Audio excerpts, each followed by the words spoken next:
Welcome to Factoring Polynomial Expressions lesson number 1. Today we're going to be looking at common factors. In this unit we're going to be looking at introducing the process of factoring. And so we'll be looking at factoring of different methods, but let's just begin by looking at what we were just looking at, expanding.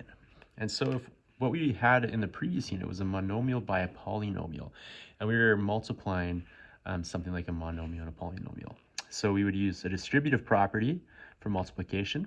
2x times x would give us 2x squared. And then we would have 2x times positive 5, which would give us positive 10x. We also multiplied a binomial binomial to form a trinomial. X plus 1 times x plus 3. Again, if we use a distributive method or FOIL, we would end up with something like this, a trinomial x squared plus 4x plus 3. And we would carry out the same method by solving something like this, x minus 5 times x plus 5, a binomial by a binomial to form another binomial. In this case, we're going to end up with canceling out the middle term, x squared minus 25. So in these examples, we've expanded, but what we're going to be doing in this unit is something different called factoring. So with factoring, what we're doing is we can complete factoring. Basically, we're going back to where we started from. If we have something like this, 2x squared plus 10x, we want to know that we can go backwards and get my products 2x times x plus 5. And so we would do this by removing the common factor, in which case is 2x, which goes into both of these. And this would go back to being 2x times x plus 5. If we're factoring a trinomial, again, we want to know what the two binomials were that gave us the result of a trinomial. And we know from previously that this was x plus 1 times x plus 3. And if we're factoring by difference of squares, again, this is a different method of factoring, but what we would be doing here is getting our result of x minus 5 and x plus 5. And we'll look at specifically how we would do that for each of these three different types of polynomials. One way to factor these problems is by using the concept of the greatest common factor.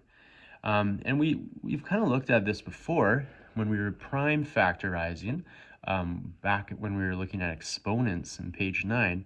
And remember, we had this example where we have the greatest common factor of 48 and 72, and you had to make a factor tree by using prime factorization. And what we wanted to do is determine the greatest factor of 48 and 72. And we found that the product of each prime factor, including numbers that are repeated, such as these 2's down here, are common to each prime factorization problem. So the greatest common factor of 48 and 72, if we were to prime factorize these, so 48 can be broken down into 2 times 2 times 2 times 2 times 3. And 72 can be broken down into 2 times 2 times 2 times 3 times 3. If we take the number of common digits there, and so there are 1, 2, 3 2's and 1 3 that are common between them, because 72 only has 3 2's, and then it has that number 3 there. And so my common factor is going to be 2 times 2 times 2, which is 8, times 3, which is 24. So that means that the greatest common factor between 48 and 72 is 24. And we can use the same process when we're looking at two monomials, or when we're looking at polynomials. So for example, 6a cubed, we can break this down into 2 times 3 times a times a times a. And 9a squared times b, we can break this down into 3 times 3 for my 9, and then a times a for a squared, and b. So the greatest common factor between 6a cubed and 9a squared b, again, is going to be the digits that they have in common as well as the variables that they have in common. Notice that 9 doesn't have a 2, and so it does have a 3. And so one of my factors is going to be 3. And we'll also notice that 6a cubed doesn't have the variable b, but it does have 2 a's that 9a squared b also has. So my greatest common factor between these two monomials is going to be 3a squared. And looking at class example number 1, we want to write the prime factorization of 8x squared y squared and 20x times y cubed, and determine the greatest common factor of 8x squared y squared and 20xy cubed.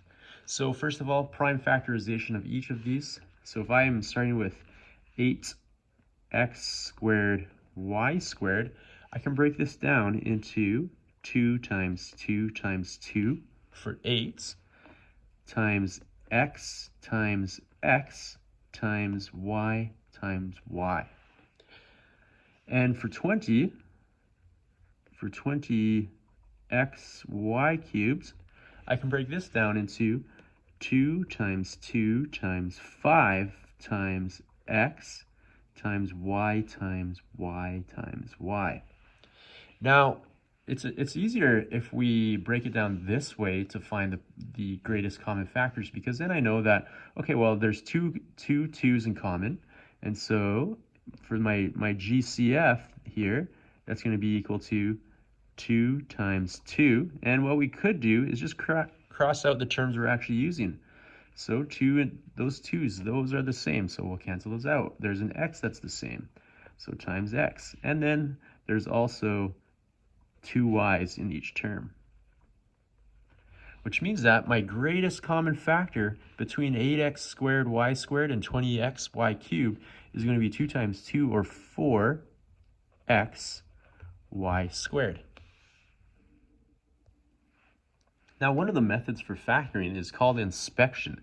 So we take the greatest common factor of the numerical coefficients. So for example, 8 and 20, which was 4, and then we multiply each of them by the common variable to the lowest exponent. So what that means is the lowest exponent of the common variable here, y squared and y cubed, was y squared, which became my one of the greatest common, or one of the common factors. And then between x squared and x, there's a common variable, but the lowest exponent was just 1, and so that also became our one of our factors. So we're going to be doing the same thing here. In each case, we want to state the greatest common factor of the following set of monomials. So 12ab and 15. Well, first of all, if we take the greatest common factor of the numerical coefficients, 12 and 15, that's going to be 5. And then the lowest variable, or the lowest exponent on the variables, is going to be a and b. So 5ab, or sorry, not 5, 3ab. When we look at b, we have 18x to the power of 4 y squared and negative 24 x cubed y to the power of 5. Now, with an example like this, again, we're going to look at the numerical coefficients, so 18 and 24, and consider the greatest common factor between these two numbers, and that's going to be 6. And then we do the same thing with my variables, where I look at the variables that are common. So x is common, and we take the lowest one, the lowest exponent, so that's going to be x cubed. And then y is also common, but the lowest exponent there is going to be y squared. Now, another way we can factor a polynomial is by removing the greatest common factor. So in this example, a polynomial like 8x squared y squared plus 20 xy cubed can be factored by removing, also known as taking out or dividing out, the greatest common factor from each term. And so this is important.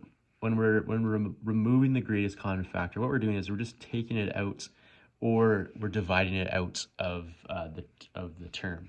So we know that 4xy squared times 2x plus 5y, if we were to distribute 4xy squared into 2x and 5y, would give us the expansion 8x squared y squared, because 4 times 2 would give us 8, x times x would give us x squared, and y squared times 1 would just give us y squared.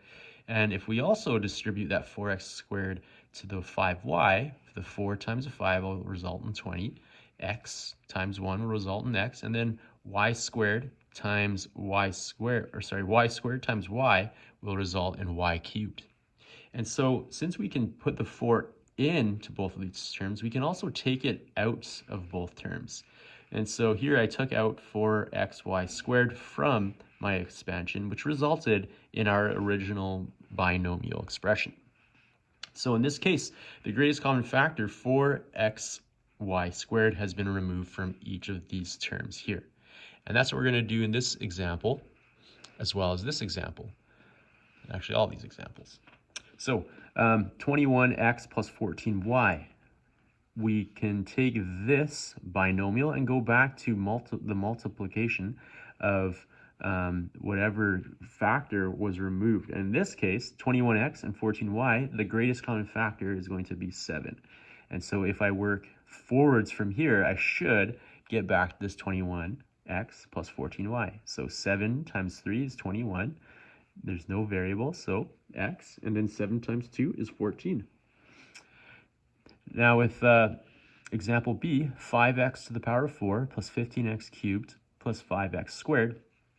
In this case, we could look at the variable and the exponent on the variable. Here is 2 and here is 4, which means that we had to have taken out x squared. And when we put x squared back in, we're going to result in these exponents increasing.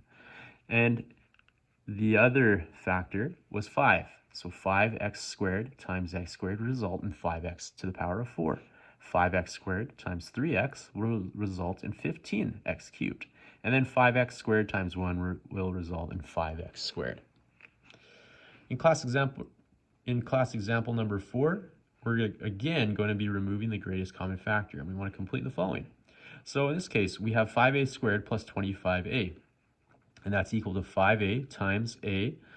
And remember, we're going backwards here. We're taking out this greatest common factor. And so if I take it out, what I'll be left with is 5, because 5a times 5 will be 25a. Same thing here, 18p minus 16q. The greatest common factor was 2. 18p divided by 2 is going to be 9p. Down here, negative 4mn minus 6m squared is equal to negative 2m. And so if we take negative 2m out of negative 4mn, this is going to result in positive 2n and negative 6mn. So this must be positive. If I take this negative 2m and put it back in, positive 3m. Because if I put this negative 2m back in to multiplying my binomial, I'm going to have negative 2 times 3 will be negative 6. M times m will result in m squared. And over here I have 18x squared y squared minus 45xy plus 9x. If I take out this 9x and if I put it back in, so 18x squared y squared divided by 9. So remember, let's go coefficients first. 18 divided by 9 would be 2. And then x squared divided by x will just be x. And then I have this y squared. Negative 45xy. Well, this is going to be negative 5. And we have an x there, so that's just going to be negative 5y. And then we have positive 9x, and so we just have plus 1. Now, here we were just filling in the blanks, but in class example number 5, we're actually going to be completing the factoring process by removing the greatest common factor. And so when I have 20x minus 6, we want to remove the greatest common factor. Since this number here does not have a variable attached to it, it's just going to be a whole number we're taking out. And so 20x and minus 6, what we want to take out is 2. This will result in 10x minus 3. So if I were to put the 2 back in, I should go back to this binomial. So 2 times 10x will be 20x. 2 times negative 3 will result in negative 6. In this example here, I want to remove the greatest common factor again. And in this case, we look at our coefficients, our numerical coefficients, 16 and 4.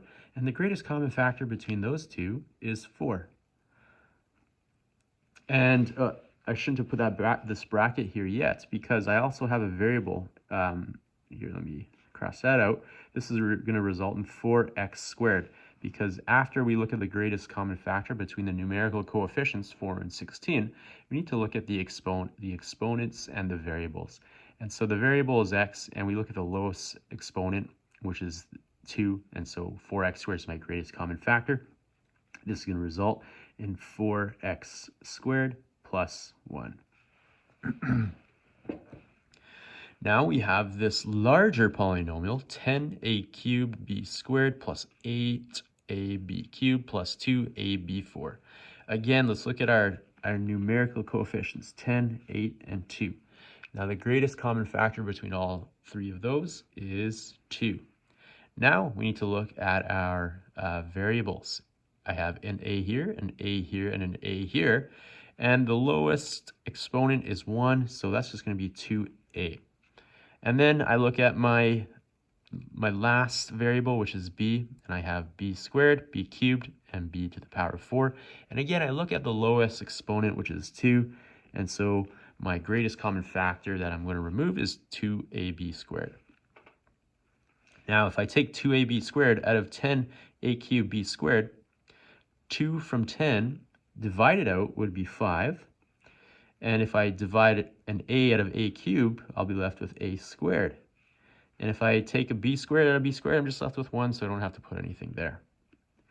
If I take 2 out of 8, that's going to result in 4. And if I take an a out of an a, well, that'll be 1, so I don't have to put anything there. But if I take b squared out of b cubed, then that leaves 1b left. And 2ab, 2 out of 2 is just going to be 1. A from a will be 1, but b squared from b4 will just be b squared.